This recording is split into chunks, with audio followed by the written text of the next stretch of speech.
Buenas tardes. Damos inicio a la sesión ordinaria de la Academia Colombiana de Historia para el día 3 de septiembre del año 2004 a las 5 de la tarde. Entonces, con la venia del señor presidente, voy a leer el orden del día. Entonces, primero, lectura y aprobación del orden del día. Segundo, verificación del quórum. Tercero, saludo del señor vicepresidente académico de número, doctor Alberto Gómez Gutiérrez. Cuarto, disertación de la académica correspondiente, doctora Lidia Inés Muñoz Cordero García, que versa sobre el tema Don Agustín Agualongo y el disenso político de Pasto. Quinto, presentación de libros recibidos por la academia a cargo del académico de número Jorge Morales Gómez. Y octavo, clausura a cargo del señor vicepresidente. Está leído el orden del día. ¿Aceptan los señores académicos el orden del día?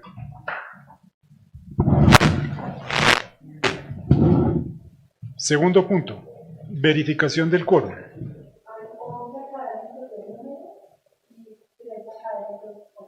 Presentes. Correcto. Sí, correcto. Entonces, con base en el informe, podemos predicar que tenemos quórum para decidir y para aprobar. Para sesionar y aprobar. Muy bueno. En tercer lugar, tenemos el saludo del señor vicepresidente académico de número, doctor Alberto Gómez Gutiérrez. Muchas gracias, señor secretario, señoras y señores académicos.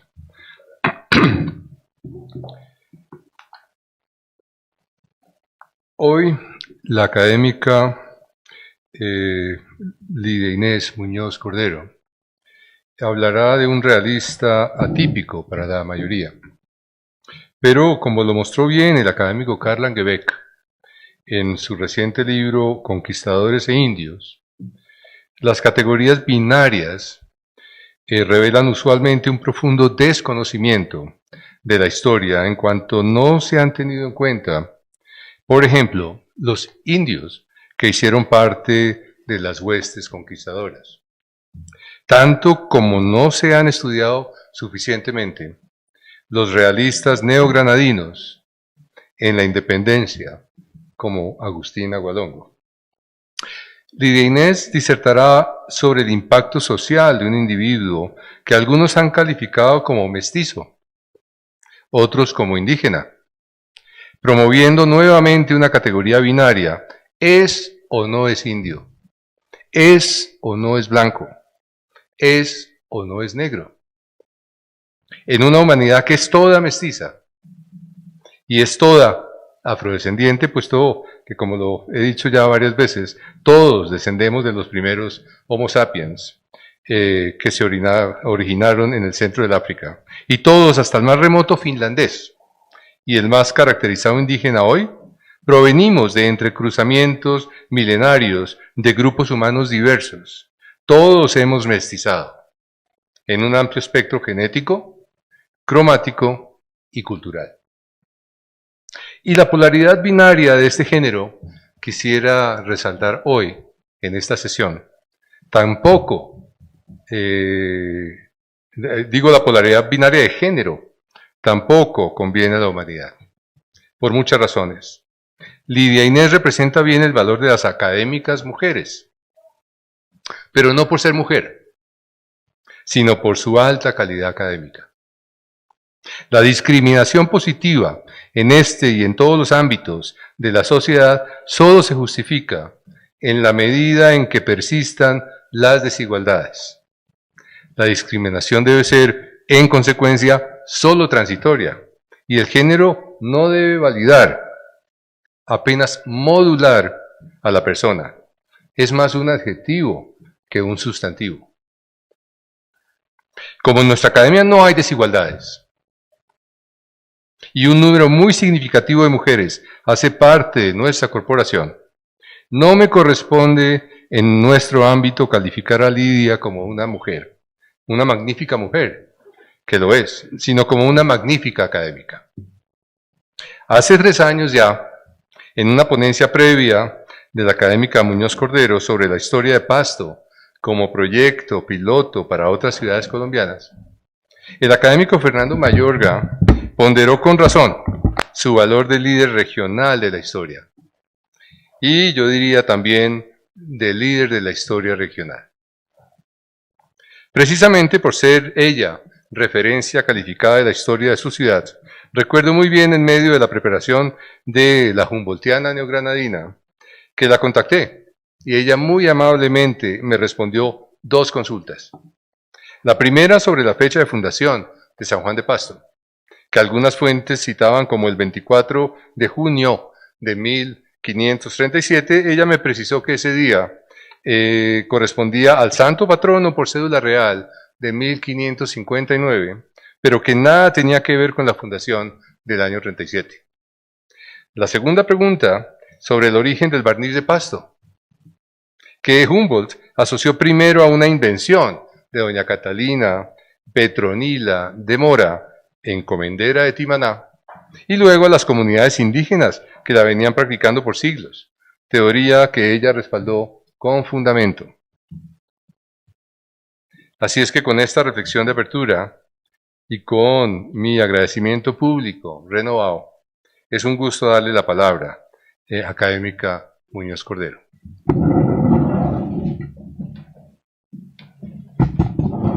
Entonces, procedemos. Punto cuarto, disertación de la académica correspondiente, doctora Elidines Muñoz, que versa sobre el tema Don Agustín Agualongo y el disenso político de Pasto.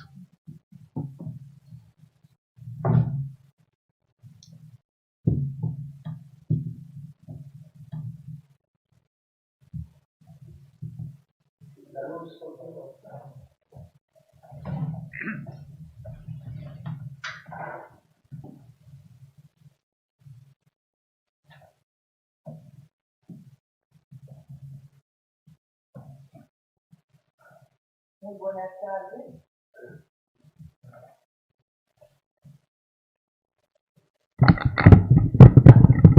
Hola, muy buenas tardes. Un saludo muy especial a la distinguida Junta Directiva de la Academia Colombiana de Historia, al saludo que con tanta inteligencia y oportunidad me ha brindado el señor vicepresidente. Muchísimas gracias, y a todos ustedes por estar en esta tarde en esta disertación sobre don Agustín Agualongo y el disenso político de Pasto.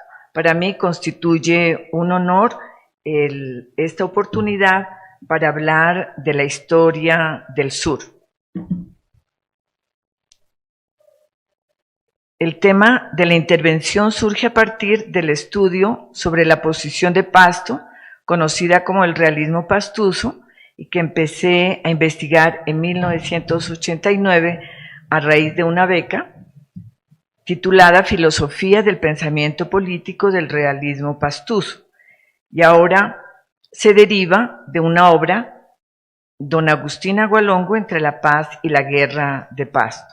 El objetivo de la intervención es sobre todo ubicar al actor en contexto de su época y más que nada del proceso social en el que se vio inmerso, no para elevarlo a los altares como héroe, ni bajarlo al nivel de los villanos, en esa dicotomía y dualidad, sino observarlo como un actor no revelado hasta ahora en otro contexto y con otro enfoque, dado el que propone Eric Hobsbawm, para afirmar que Agualongo podría conformar lo que él llama la comunidad de sangre, esto es, colectividades que se congregan frente a causas de interés político, social o económico.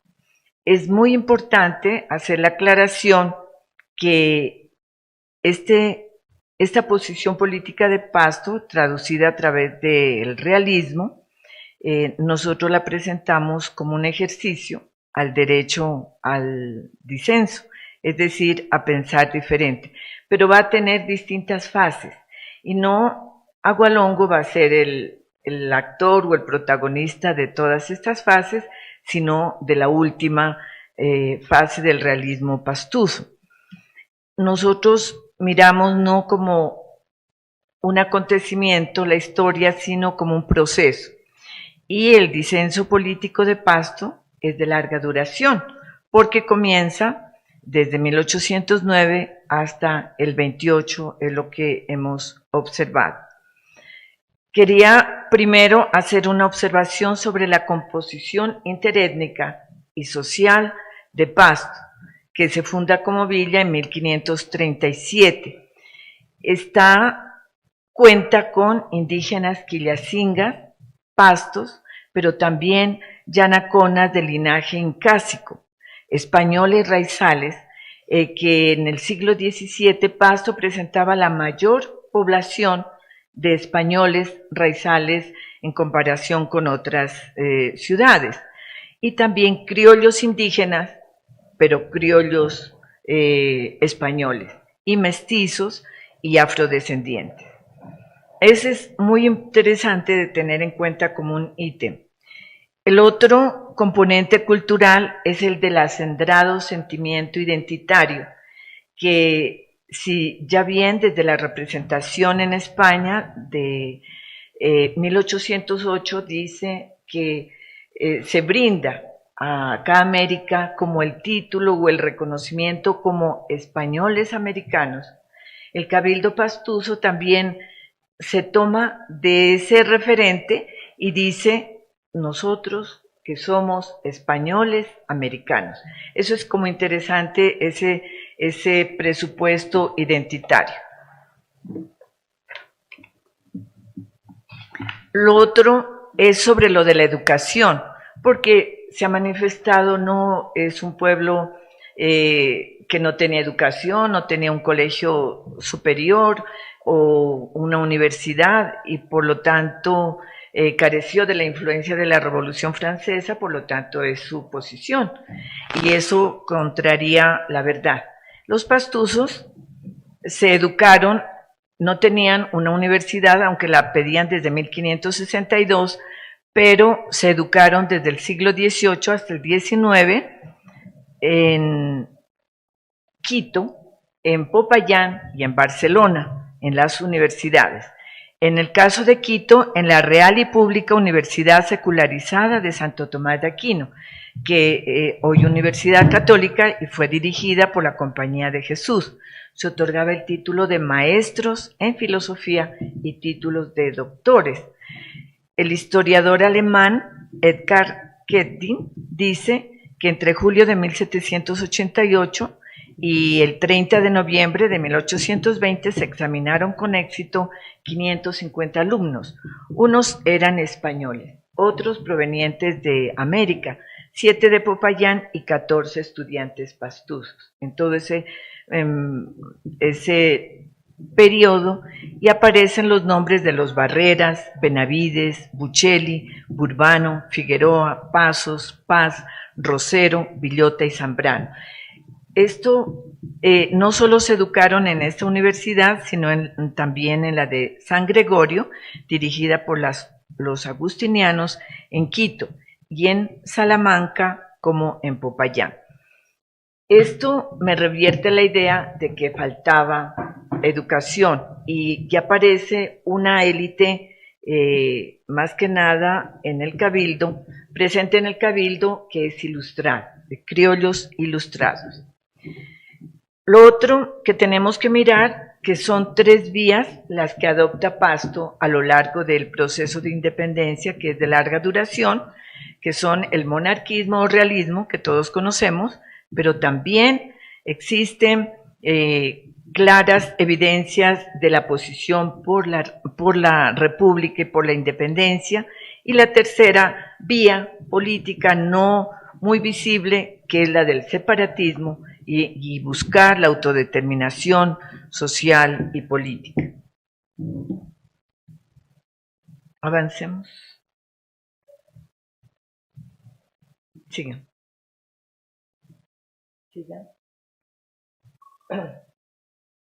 En 1814,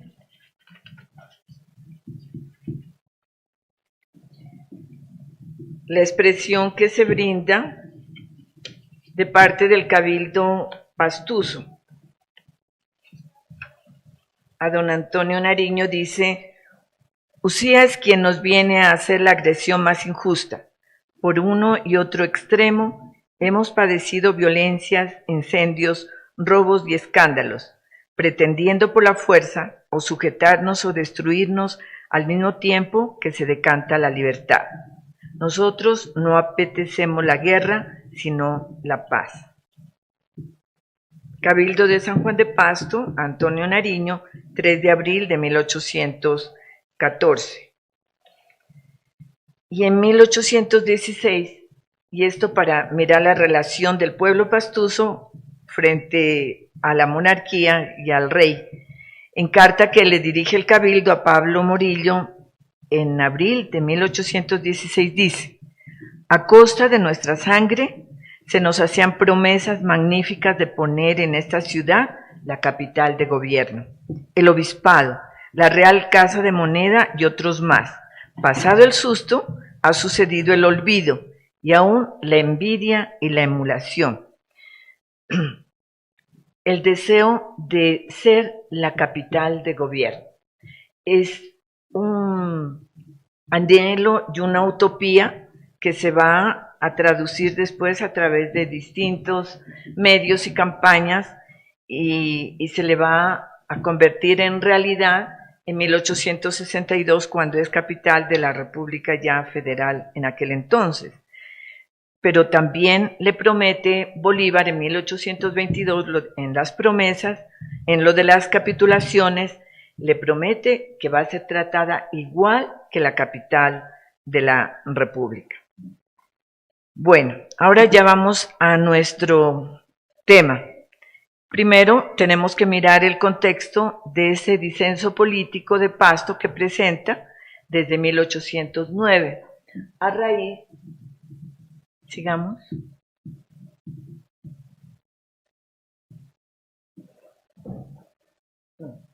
Todavía no. Sí, se regresa.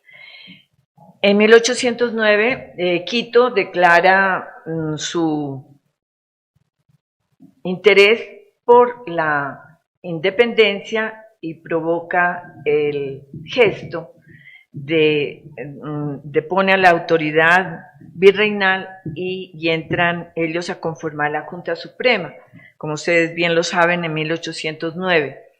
Lo que pretendía Quito, y es lo más revolucionario del momento, es sustituir o es en el manejo de la soberanía, porque dice que la soberanía no debe seguir en el rey, sino que el depositario ahora es el pueblo, y que lo que luchan ellos es por la reasunción del poder del pueblo. Y por eso la propuesta de Quito es muy importante, porque lo que se pretende es un gobierno colegiado, ya que se llama a los representantes de los barrios de la ciudad de Quito, y también se llama a que conformen esa Junta Suprema delegaciones de las ciudades como Cali, como Buga, por supuesto Santa Fe y otras localidades.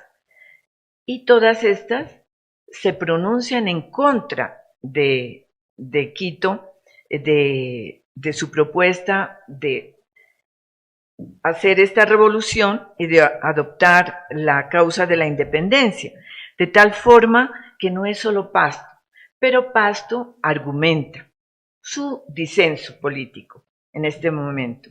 No dice simplemente no queremos ser parte de la Junta de Quito, sino que argumenta que la soberanía, y es en el manejo de la soberanía, que la soberanía no recae en el pueblo, que nunca puede recaer en el pueblo, menos en el de Quito, dice, que solo el único depositario es el rey. Y en eso se va a sustentar, pero es el manejo filosófico de una categoría y justifica su disenso a partir de ello. Esto le va a establecer también que es necesario defenderse, porque va a haber una arremetida frente a su posición, como realmente va a ocurrir.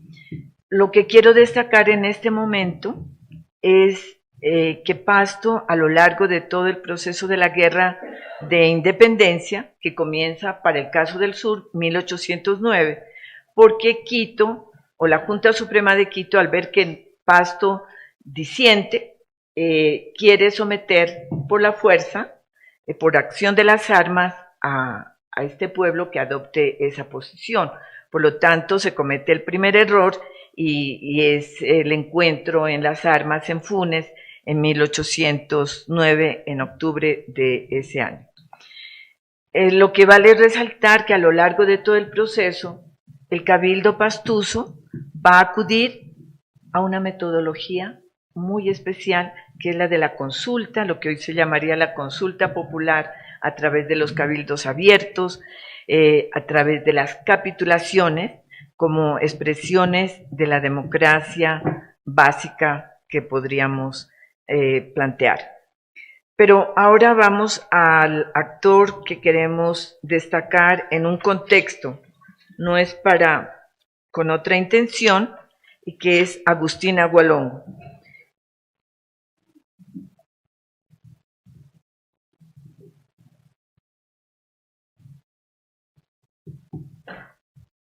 Allí dejamos.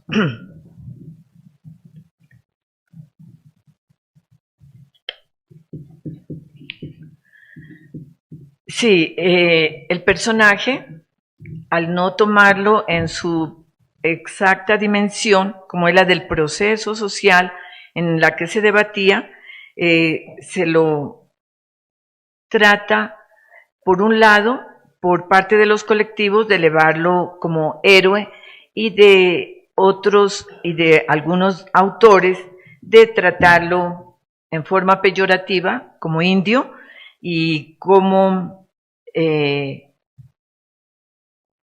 faccioso en esos términos, pero sin tener en cuenta el componente social en el que él va a surgir y va a trabajar, y también en el contexto político en el que se debate.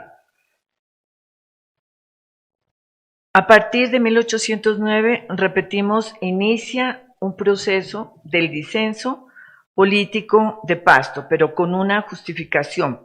Primero, que es un concepto que se maneja de la categoría de la soberanía, y lo otro, que no podían romper un juramento brindado al rey en el año anterior.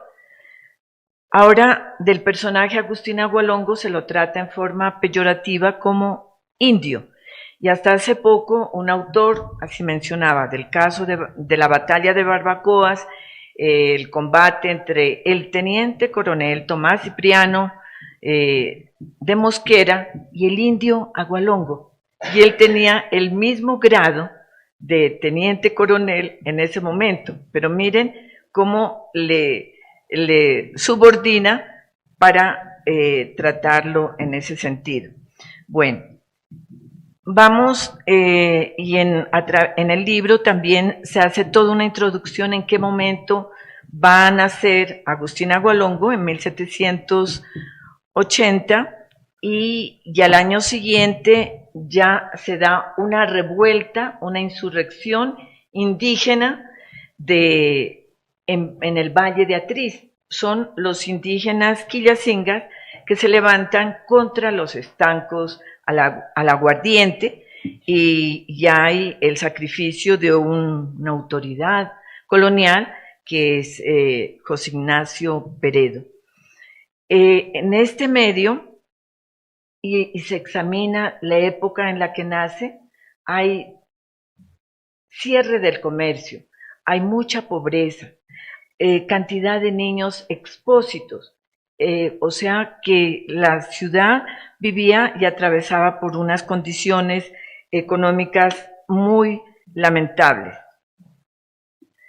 El nombre de Agustín Agualongo viene a configurarse como un apodo, el apellido, porque no aparece en su registro original, como lo estamos mirando, pero aquí lo que planteamos una propuesta, o más bien una hipótesis muy importante. Viendo del bautizo.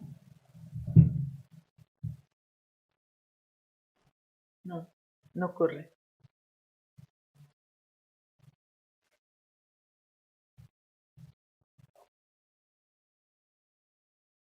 Allí déjenme, por favor.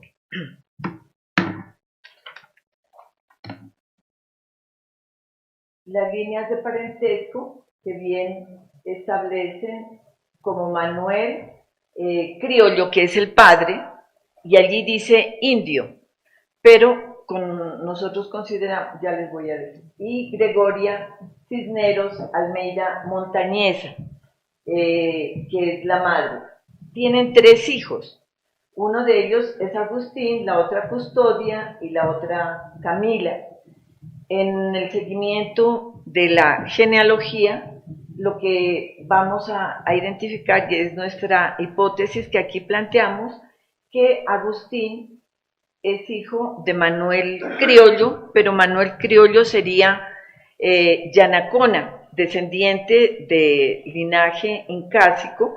Ellos llegan a vivir y a tributar en Pasto para la corona, pero al casarse no podían casarse con otra persona del propio linaje. De ahí que ellos buscan pues compañeras o quillacingas o mujeres pastos. Y el hijo no va a conservar el apellido del padre, que sería Pumaque o Cúndor, sino que lleva el apellido Criollo, para decir que es nacido en esa tierra. Esta es el origen de los apellidos criollos que circundan el Valle de Atriz en los pueblos como Genoy, Jongobito y otros del área quillacinga.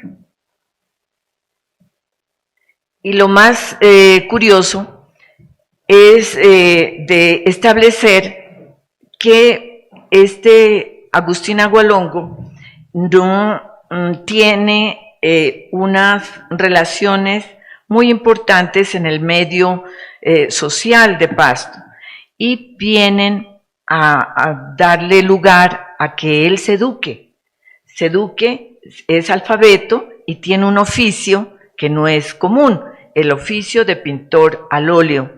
Eso lo declara en 1811 cuando se inscribe como soldado del rey. Esto es muy interesante de apreciar y valorar. Como vamos a apreciar ligeramente en el seguimiento de la genealogía, porque se logró entrevistar a una pariente que hoy tiene 90 años y que se encuentra en el Tambo, y ella conserva el apellido Agualongo, doña Angélica Oviedo Agualongo. Miren que después de todo el proceso de la independencia, el llevar el apellido Agualongo era proscrito. Muchos de sus descendientes se lo quitaron, se lo cambiaban por el apellido de la madre, y otros dice que adoptaron el apellido de España, porque era lo que más quería el líder. Eso es muy importante de tener todo esto en cuenta.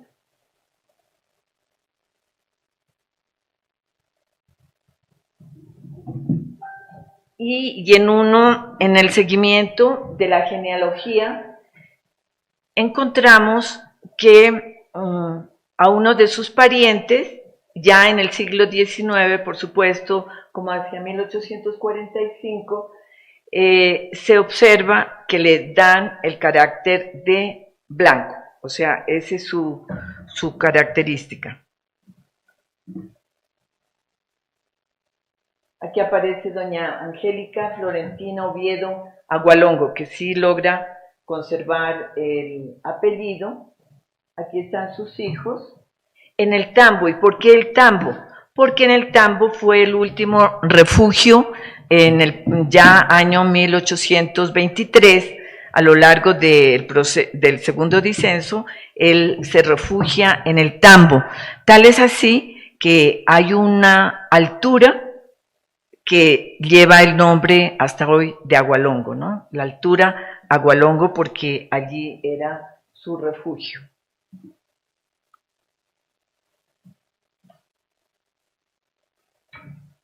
Lo que observábamos de las categorías en cuanto a la soberanía, y es allí como se forma la posición política de Pasto. En este primer disenso, lo que nosotros queremos resaltar es la oposición política que se brinda desde ese momento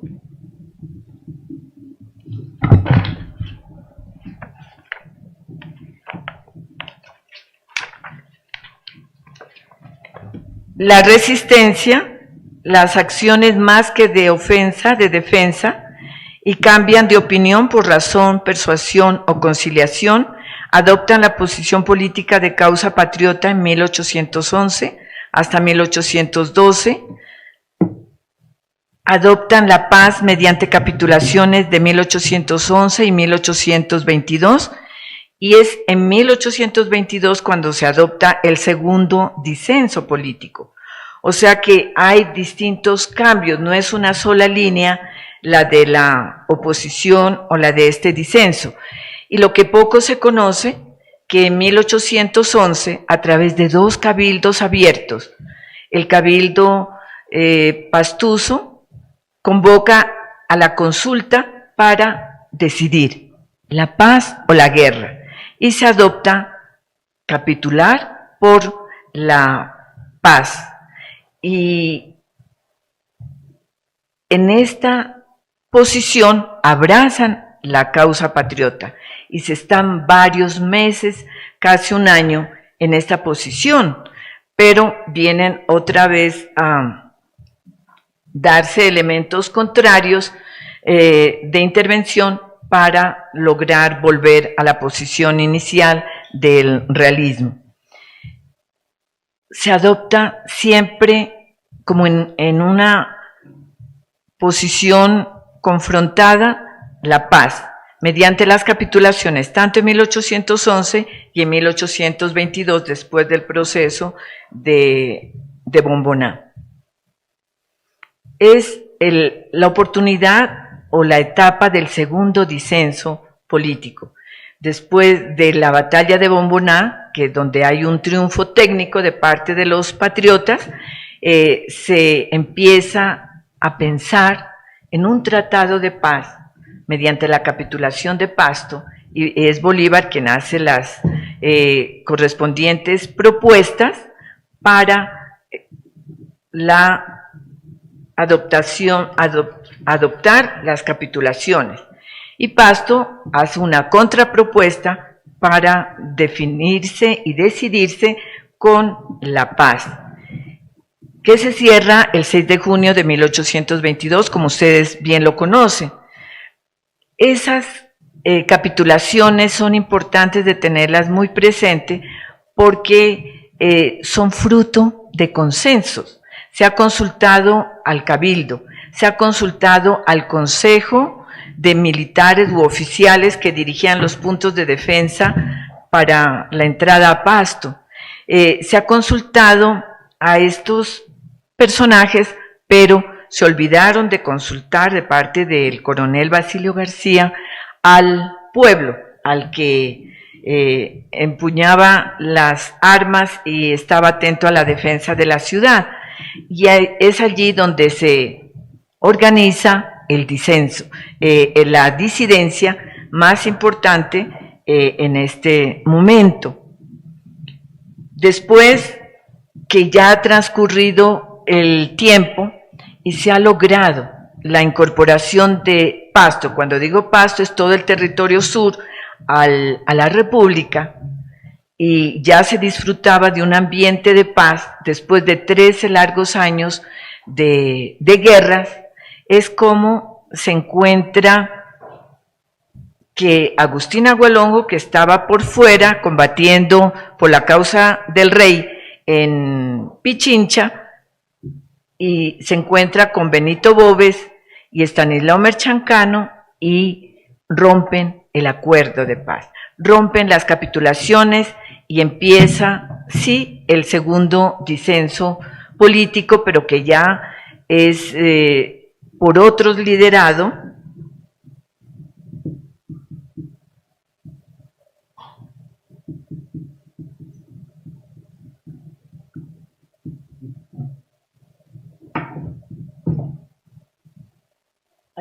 Allí quedemos. Es por otro liderado y empieza otra faceta de la guerra, porque si bien se había traído a la paz mediante la firma de las capitulaciones el 6 de junio de 1822, con el levantamiento de este movimiento rebelde, rompe las capitulaciones y atrae fatales consecuencias. Las consecuencias fatales, ellos no advirtieron todo lo que se venía, y primero era de nuevo entrar en el escenario sangriento de la guerra. El primero que se entera de este movimiento rebelde, que es dirigido más que nada por Benito Boves, pero están al segundo mando Agualongo y Merchancano, es como se vislumbra un pasaje que no era aceptado por el pueblo de Pasto, en su gran mayoría, ni por el clero ni por el cabildo. Por lo tanto, el movimiento rebelde solo de la disidencia política, que quería seguir peleando no por Pasto, sino peleando por el rey. Esto es lo que me va a traer todas esas consecuencias fatales, como la reacción y la represión que ya todos conocemos de la Navidad Negra en el diciembre siguiente, y toda la gama de represiones que se hizo sobre el pueblo pastuso a partir de este hecho. Es después, ya en enero de 1823, después de la Navidad Negra, cuando ha huido Boves y está Agualongo al frente, donde él va a desempeñar ya un liderazgo en el ejercicio de este segundo disenso político, que, como les digo, no es el fruto de la consulta a las mayorías, sino es solo de un sector, de una disidencia, y va a traer consecuencias no solamente funestas para Pasto, sino para la propia independencia en América.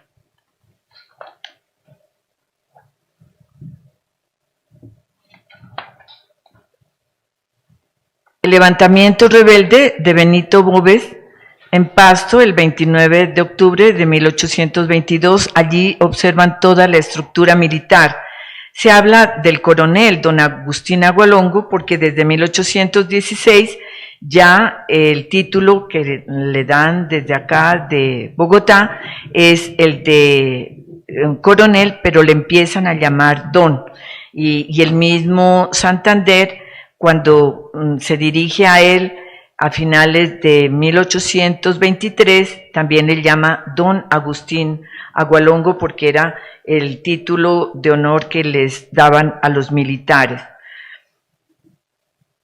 Es muy ahora como importante de apreciar que hay una comunicación de Valdivieso, de un funcionario en Quito, del funcionario Francisco de Valdivieso, que dice, cuando apenas empieza ese levantamiento de Agualongo en 1822, se encendió la guerra de Pasto, y desde ese momento comenzó a desaparecer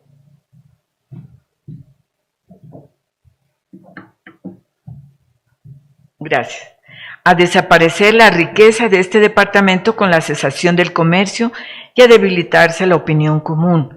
prosiguiendo la decadencia hasta el extremo de no quedar vestigios de una ni otra. Esto para reconocer el gran error de este movimiento al romper un pacto de paz, sin medir las consecuencias que no van a ser a corto plazo, sino a largo plazo, y que van a atraer distintos combates, ya sea por fuera, como el de Ibarra, donde se enfrentan Agualongo con Bolívar y mueren cerca de 500 pastusos. Mire, son sacrificados en esta guerra, en esta batalla. Luego lo de Barbacoas. Y de Barbacoas es interesante recaer que se da el combate con Tomás Cipriano de Mosquera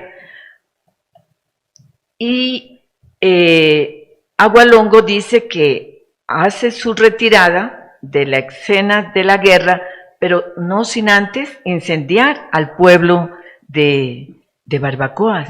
En junio de 1823, del 24, perdón. Y esto es lo que va a observarse, que en ese momento de las últimas acciones de Agualongo, por recuperar la causa del rey, porque eso era su ánimo y su filosofía en ese momento. Y dice que él recibe ayuda de los patianos, que se les llamaba pastusos también, pero eran del Patía, les llamaban pastusos porque tenían pues la misma convicción realista.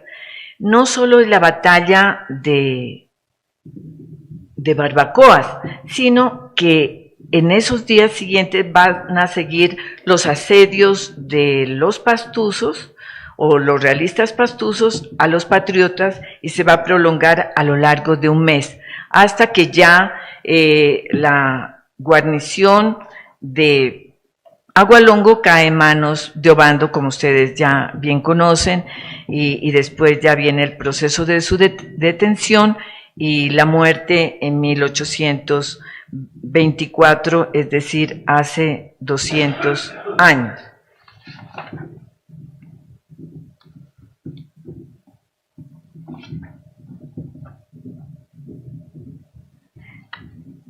En Barbacoas recuerdan la incidencia de Agualongo y dice: Agualongo se murió y el diablo se lo llevó. Abajo estará pagando las iglesias que aquí quemó.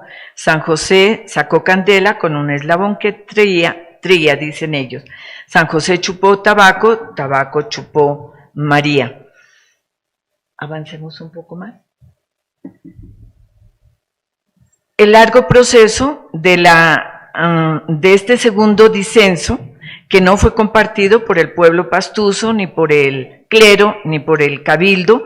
Por lo tanto, ellos buscaban refuerzos por fuera de Pasto. Se logró sostener a lo largo casi de más de un año. En estas órdenes, eso es lo de la entrada de Sucre a Pasto. Más adelante, por favor. Más adelante. Aquí. Gracias.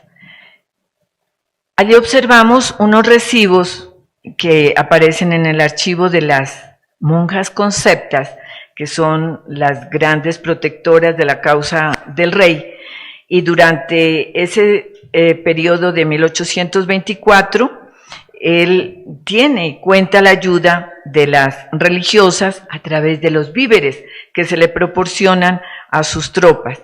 Y es allí donde aparece un recibo de parte de la Comandancia General que la dirigía Agualongo. En el momento que reciba esta orden, pondrá en el campo de Chaguarbamba la remesa que debía ir para ceniza de las monjas, que será de 30 cajas de toda especie de víveres, debiendo precisar a los arrendadores para que las carguen y las sacarán, aunque sean partidas de 10 en 10. Ese es su punto, ¿no? En la Janguana, febrero 26 de 1824, y firma Agualongo. Esto para ver que era muy difícil ya sostenerse en ese tiempo si no era por estas ayudas. Continuemos, por favor, la siguiente. Es el recibo firmado por el capitán Carlos Calvache según orden del comandante general don Agustín Agualongo Chaguaryaco, 22 de febrero de 1824. Y enseguida son las alturas que se llaman el Cerro de la Espada y el Cerro Agualongo, la ensillada antes del pico del cerro, ubicado en el municipio del Tambo. Por eso es allí donde se refugia en el momento clave de su última resistencia y donde se encuentran el parentesco, es decir, sus familiares, pero es muy curioso que entre los parientes dice que algunos se quitaron el nombre, que otros, como unos peones que llegaron a identificarse, los peones, aunque tenían por parte del padre el apellido Agualongo, se lo quitaban y se lo dejaron el de García por parte de su madre, porque el Agualongo era un apodo, o sea, porque por el estigma dado.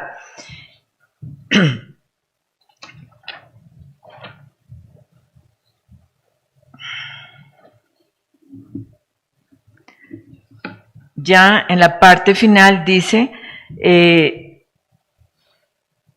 el autor Eric Hoffman, con el sector social que comprendía más mestizos que indígenas, Agualongo logra conformar lo que Eric podría llamar la comunidad de sangre, esto es, colectividades que se congregan frente a causas de interés político, social o económico.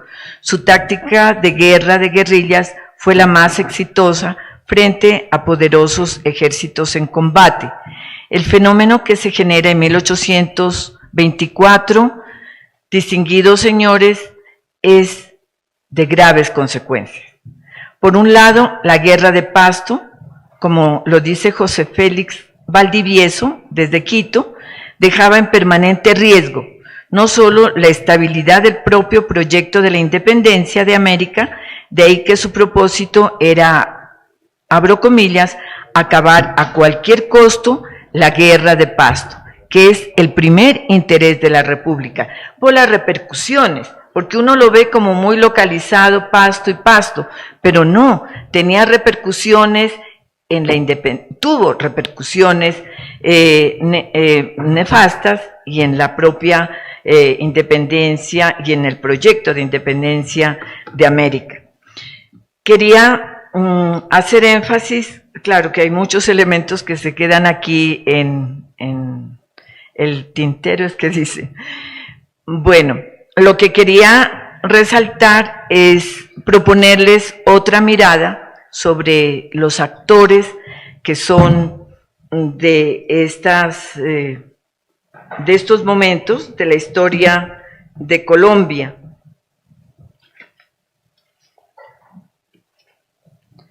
Miren la construcción del imaginario, ¿no? En el siglo XX, alguien recordaba la descripción de Agustín Agualongo en voz de una persona que supuestamente pues, lo había conocido, que el general Agualongo era una persona de un físico interesante, alto, bien musculado y blanco, que llevaba tatuajes en los brazos y en el pecho, y que era cariñoso con todas las personas que lo visitaban allá en el Tambo. Y John Potter Hamilton, como ustedes de pronto reconocen esa crónica, en los días finales de Agualongo relata: al entrar a Agualongo, prisionero a Popayán, se congregó una inmensa muchedumbre para ver al indio que había sido el terror de la comarca durante varios años, y alguien, al observar su menguada estatura y sus facciones duras y feas, exclamó: ¿es aquel hombre tan bajito y tan feo el que nos ha tenido en alarma durante tanto tiempo? Sí, contestó Agualongo. Dentro de este cuerpo tan pequeño se alberga el corazón de un gigante. La reflexión nosotros que proponemos es mirar desde otra perspectiva y en contexto la presencia de los actores a lo largo del tiempo. Dice el general José María Obando, que ustedes bien saben, él fue primero realista y después patriota. Todo es relativo en este mundo, y Agualongo había sido demasiado grande en su teatro, tanto por su valor y constancia como por la humanidad que había desplegado en competencia de tantas atrocidades ejercidas contra ellos. El pueblo pastuso convierte, y por orden del cabildo, se convierten las armas para fundir las campanas del Templo de la Merced, que aún suenan en la ciudad, al ritmo de campanas, a ritmo del sonido de los caracoles y de los cuernos, dice, se llamaba a los combates, porque era un pueblo que no le gustaba formarse en compañías, o sea, militares, sino por vecindad o por familias, pero estaban siempre atentos a la defensa de la ciudad.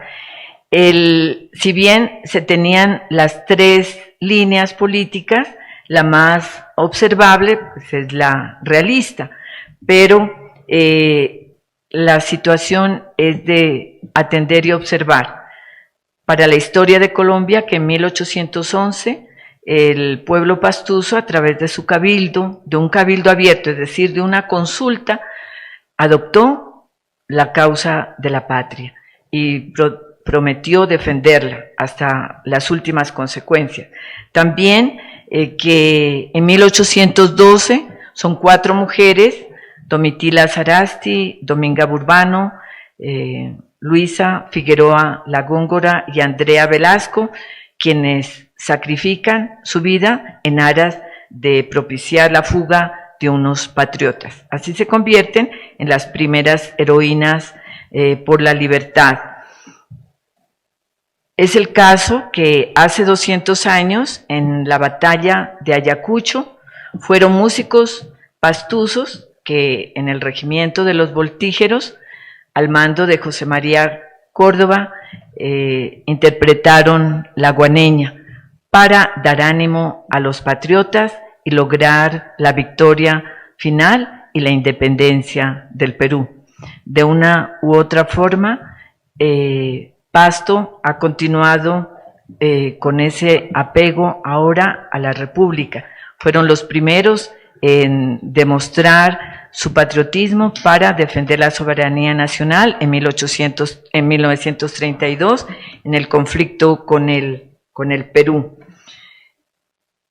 Y en 1865, Pasto organiza la Sociedad Reparadora, que pensaba en la nación. Decía que para evitar tantas guerras y tantos conflictos, se deben refundir los partidos liberal y conservador, porque ellos han traído el atraso y la rémora al país. O sea, pensaban en el país, pensaban en la República. Y también ya empezaban a desarrollar su utopía de segregarse del Cauca para crear el Estado soberano del sur. Muchísimas gracias.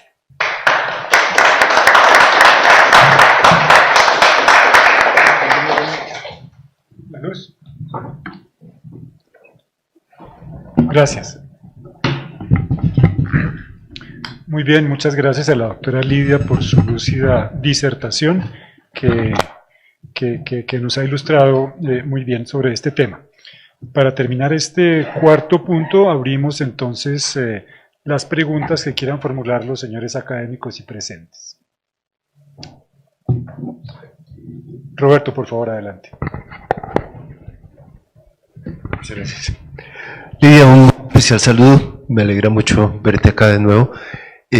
Siempre he tenido una inquietud con respecto a la base popular, el apoyo de Agualongo, y quisiera preguntarte o pedirte, más bien, que nos expliques un poco qué tan involucrados estuvieron los resguardos indígenas de la región de Pasto en este movimiento de Agualongo. Gracias.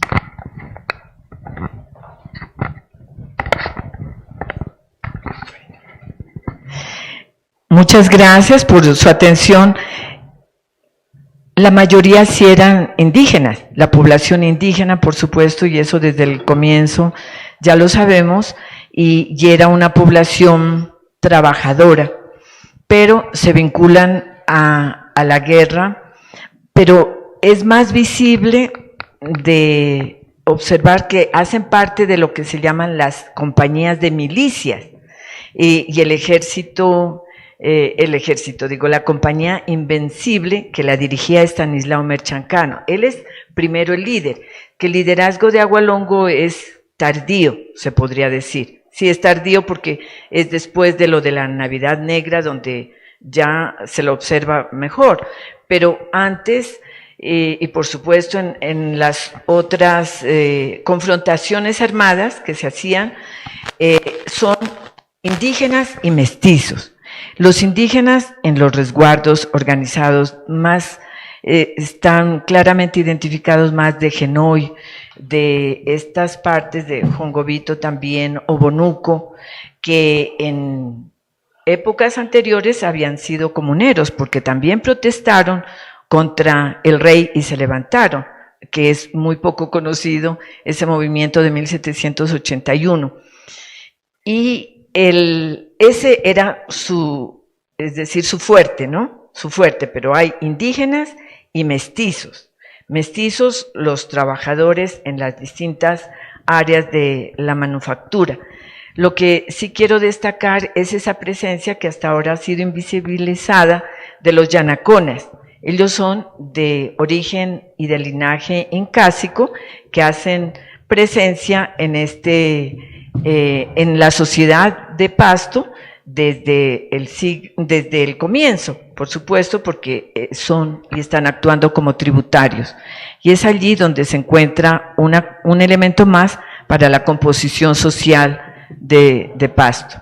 Y al final uno observa, porque está el último grupo, o la guarnición, como se puede llamar, de Agualongo ya cuando va a la costa, para lograr recaudar recursos con los mineros para seguir defendiendo la causa del rey, pero ellos ya estaban del lado patriota en ese momento que él llega, por lo tanto vienen las confrontaciones.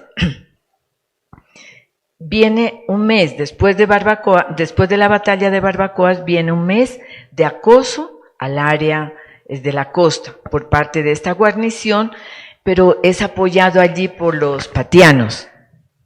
Eso está documentado.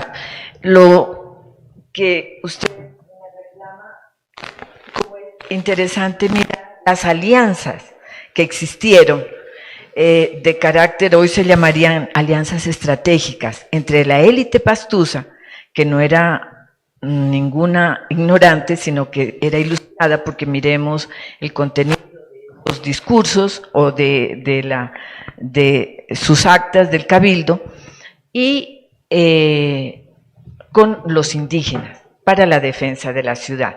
Esas alianzas estratégicas que se rompen con las capitulaciones de 1822 y por supuesto que hasta allí llegaron ellos, y cuando ya se rompen las capitulaciones, el clero y el cabildo no apoya.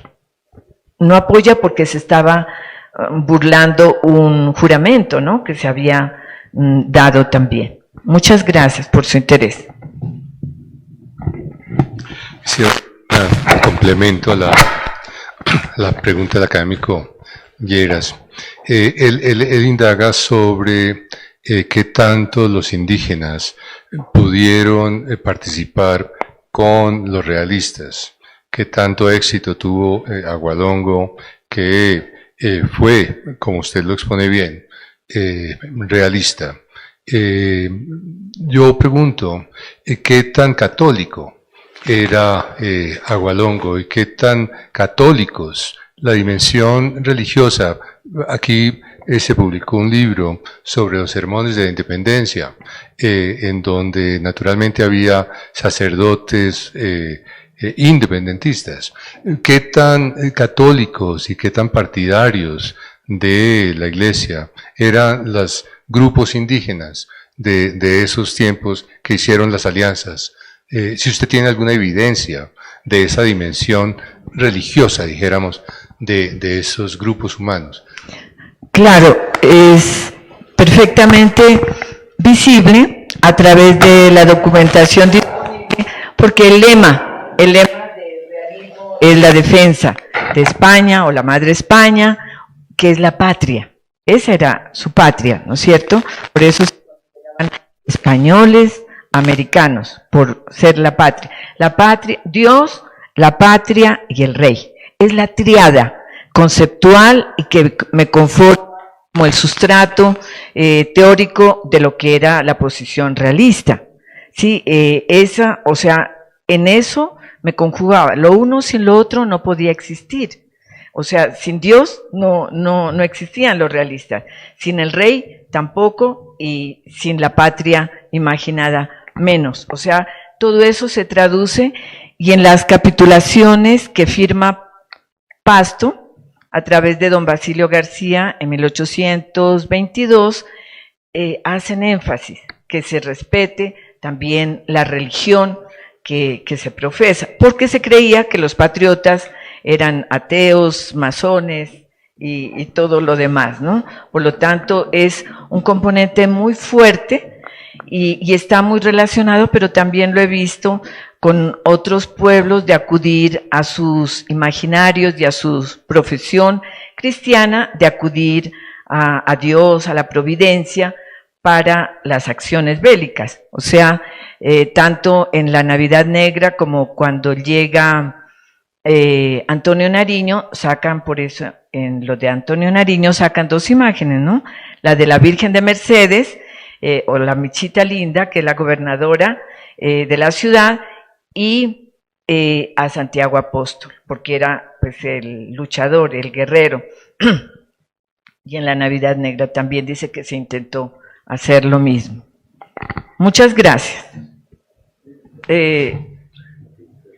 Muchas ordenen gracias. ustedes que son. Por favor, Roberto Pineda, ya seguimos contigo. Por favor, adelante, Roberto.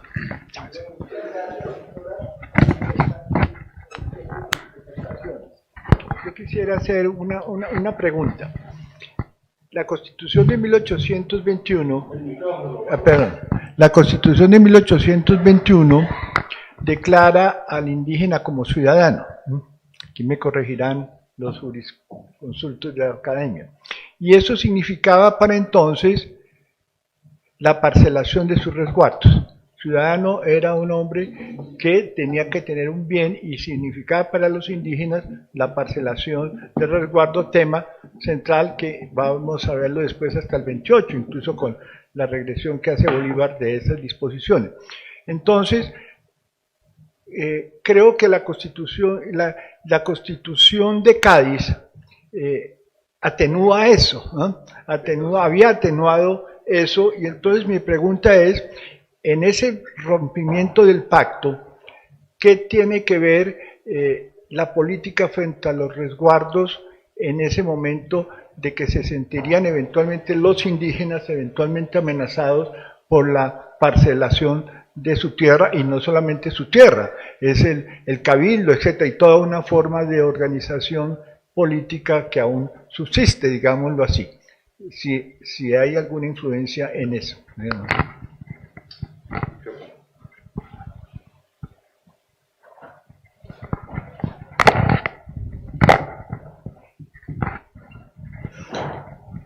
Es muy importante lo que usted plantea. Yo lo que considero que las comunicaciones llegan aquí a Pasto por distintos medios y estaban al día a través de los chasqui, a través de los sistemas de los bandos públicos que se emitían todavía. Es decir, habían medios de comunicación muy importante. Por lo tanto, en ese sentido, yo observo que las acciones de los indígenas son más consecuentes a los liderazgos que se dan en el momento. Ellos no ven como la propia situación de beneficio o no, pero eso tiene mucho que ver también, a la vez, por supuesto. Pero, mire, la decisión de los pastuzos en 1811 por la causa patriota, que son 2 cabildos abiertos donde analizan, consultan a través del cabildo abierto, y es de evitar el atraso de la ciudad y el derramamiento de sangre. Es con un espíritu de paz, no dicen otra cosa. Y en lo de las capitulaciones, que es donde se interpone el discurso, ¿no es cierto?, de los enemigos u oponentes, que son los realistas, allí lo que defienden primero es el libre albedrío, el respeto, para que si firman la paz, firman la capitulación, no obliguen a los pastuzos a que sirvan en el ejército colombiano, por favor, que eso no se haga. Y que le respeten la vida y los bienes de los españoles también, y la religión, pero no hablan de lo de las tierras, los derechos de los indígenas, que digo yo, debería haberse incluido si tenían como una orientación al respecto. Allí es lo que yo recuerdo. Quien trabaja, el sociólogo, que es académico también, Gutiérrez, sí, que tiene el libro de los indios de Pasto contra la República. Él trabaja y analiza ese elemento de los resguardos en relación a su participación o su papel mejor en la independencia. Es un referente que podría traerlo. Muchas gracias. Sí, el doctor. Muy bien. Ustedes son los que dan la palabra, perdón. Sí, de la premura del tiempo, una última intervención. ¿Cuál es su nombre? Carlos Lagos. Muy bien, adelante, por favor.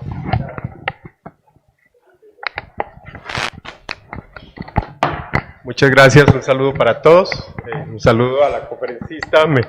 Me llamó la atención como nariñense el tema del linaje Yanacona de Agualongo, también la entonación de la guaneña en la batalla de Ayacucho. Muy complacido con ese reconocimiento. Y quisiera preguntarte, hubo 2 grandes campañas hacia el sur, la de Antonio Nariño en 1813, ya entiendo que Agualongo era sargento de los ejércitos realistas, en ese interregno entre 1813 y 1822, ¿cuál fue, digamos, el papel de Agualongo en ese interregno?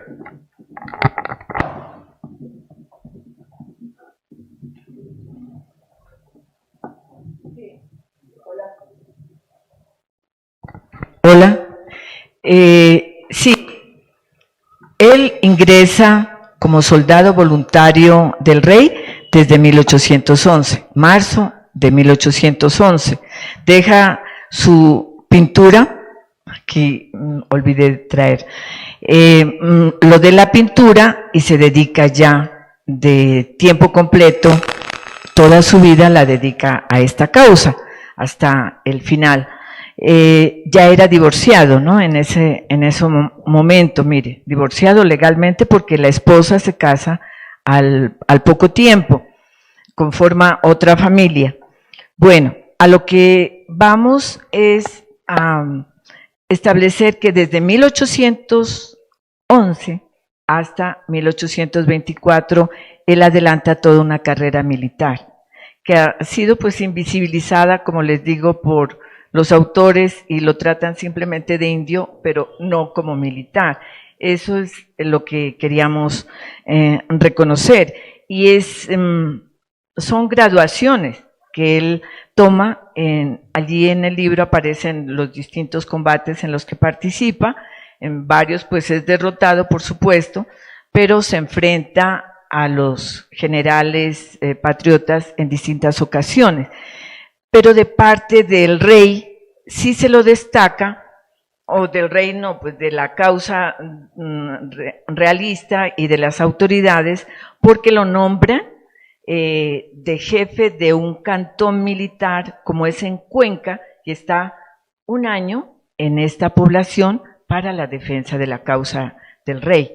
Eso es como interesante porque nosotros por eso lo ubicamos como un líder rebelde, ¿sí? Un líder rebelde, no que es el héroe porque él dejó a su pueblo en lo de los combates de la Navidad Negra, abandonó al pueblo con Benito Boves y Estanislao Merchancano. Ellos huyen del campo de Xena y dejan al pueblo indefenso.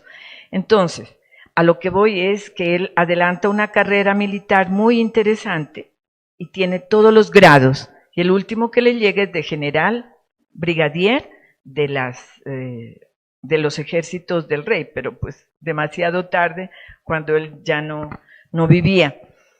Es esa carrera militar que hay que identificar y reconocer, no para exaltar, sino simplemente identificarlo y reconocer en todos los pasos de liderazgo que desarrolló.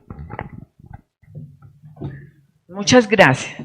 Muchas gracias, doctora Lidia. Entonces procedemos a pasar al quinto punto. En primer lugar, hacer un llamado a los señores académicos en el sentido de que libros y publicaciones, por favor, para hacerlas llegar a la academia, ¿no? En primer lugar.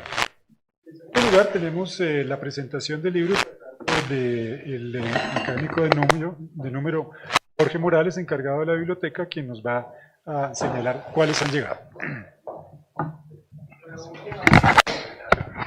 Últimamente han llegado, gracias, los siguientes. Senderos de la Memoria, un viaje por la tierra de los mayores, de María Eugenia Romero y Nicolás Lozano. Café, caballo y hamaca, una visión histórica del llano, compilado por María Eugenia Romero.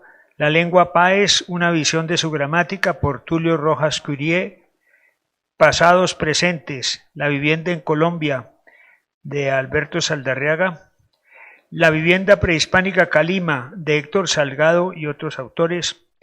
¿Cómo se justifica una invasión? Es un libro recién salido. De señores y caciques muiscas a indios tiranos, de Karl Langebeck y Camilo Uzcategui. Conquistadores e indios, la historia no contada, de Karl Langebeck, del 2023. Por los caminos del Piedemonte, una historia de las comunicaciones entre los Andes orientales y los llanos, siglo XVI a XIX, de Karl Langebeck, Jorge Morales, Alejandro Bernal, Silvia Monroy y Andrés Barragán. De Malcolm Dees, un informe al Institute of Current World Affairs entre 1964 y 1966, un homenaje del Banco de la República. Y finalmente, de Eduardo Riascos Grueso, un libro rescatado, la hemeroteca, el análisis de la hemeroteca, homenaje de la Academia de Historia del Valle del Cauca a la memoria del general y doctor Rafael Uribe Uribe, con motivo del primer centenario de su nacimiento. Y finalmente, graves violaciones a los derechos humanos e infracciones al derecho humanitario, 2 volúmenes, creo que es del Consejo de Estado. Y finalmente, los índices de la nueva revista colombiana de folclore. Muchas gracias, Jorge. Entonces pasamos al último punto, que tiene que ver con la clausura a cargo del señor vicepresidente.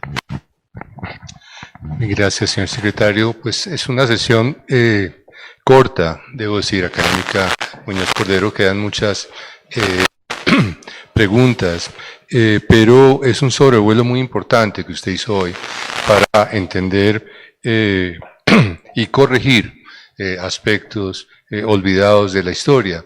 Usted dijo 2 cosas que yo quisiera resaltar, y es que corrigió justamente el hecho de que las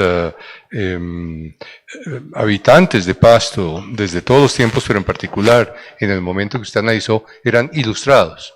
Eso es una confusión que se ha perpetuado en la historia de Colombia, y hay muchas evidencias, como usted lo dice, en ese momento. Pero otra que usted dijo es que no llegó la Revolución Francesa, y era la explicación para decir que no llegó la Revolución Francesa. Lo que es sorprendente es que llegó la Contra-Revolución Francesa. Por eso le pregunté qué tan católicos eran, porque se convirtió esa región como en una especie de Vendée, francesa. Y naturalmente me quedo pensando que es como si le hubieran puesto al nombrar Nariño, ese departamento, es como si le hubieran puesto Robespierre, una enorme nobleza de aceptar ese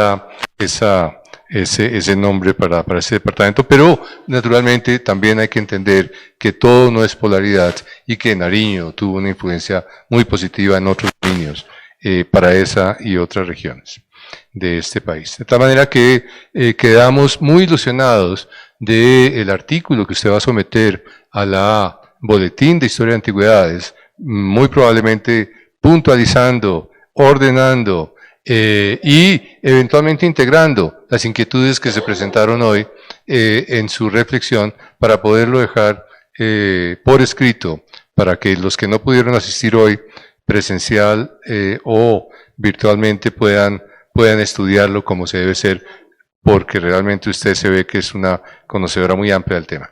Con esto yo cierro. La académica nos invita a una copa de vino que será muy corta porque estamos contra el tiempo por estos paros, pero los que quedaron en la casa se pueden tomar la copa tranquilos, nosotros la tomamos relativamente rápido. Muchas gracias, académica.